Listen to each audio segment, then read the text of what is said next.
Hi dears, അസ്സലാമു അലൈക്കും. അപ്പം നമ്മൾ ഇന്ന് കക്ക ഫ്രൈ ആണ് തയ്യാറാക്കാൻ പോകുന്നത്. അപ്പോൾ അതിലേക്ക് വേണ്ട ഇൻഗ്രീഡിയൻസ് നമുക്ക് നോക്കാം.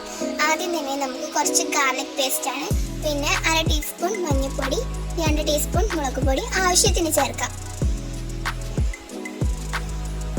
പിന്നീട് നമുക്ക് 1 ടീസ്പൂൺ ഉപ്പ്, പാകത്തിന് ഉപ്പും ചേർക്കണം കേട്ടോ. കുറച്ച് കറിവേപ്പില. ഇനി അത് നല്ലോണം നമുക്ക് മിക്സ് ചെയ്ത് കൊടുക്കണം.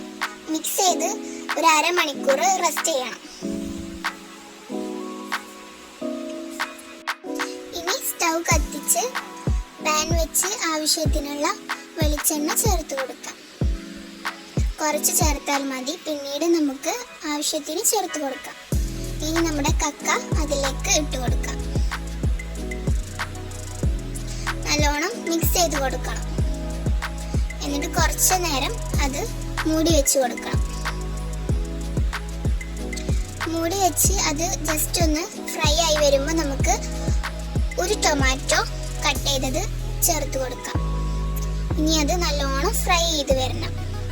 അത് ഫ്രൈ ചെയ്ത് വന്നു കഴിഞ്ഞാൽ നമുക്ക് നാളികേരം, 1 കപ്പ് നാളികേരമാണ് ഇവിടെ എടുത്തിട്ടുള്ളത്, അത് ചേർത്ത് കൊടുക്കാം. ആവശ്യത്തിനനുസരിച്ച് ചേർത്ത് കൊടുക്കാവുന്നതാണ്. ഇനി നല്ലോണം നമ്മൾ മിക്സ് ചെയ്ത് കൊടുക്കണം.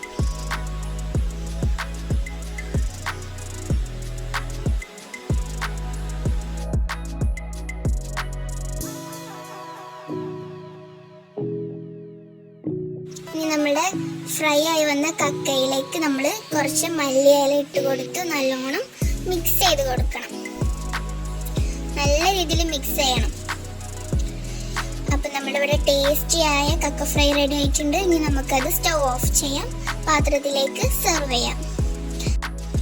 ഇനി നമുക്കിത് ടേസ്റ്റ് ചെയ്ത് നോക്കാം. അപ്പം മസ്റ്റ് ട്രൈ ആണ്, എല്ലാവരും വീട്ടിൽ ട്രൈ ചെയ്ത് നോക്കണം. ഇഷ്ടപ്പെട്ട ഫീഡ്ബാക്ക് അറിയിക്കുക. അപ്പോൾ ഈ വീഡിയോ ഇഷ്ടപ്പെട്ടാൽ എല്ലാവരും സബ്സ്ക്രൈബ് ചെയ്യൂ, ലൈക്ക് ചെയ്യൂ, സപ്പോർട്ട് ചെയ്യൂ. Thank you.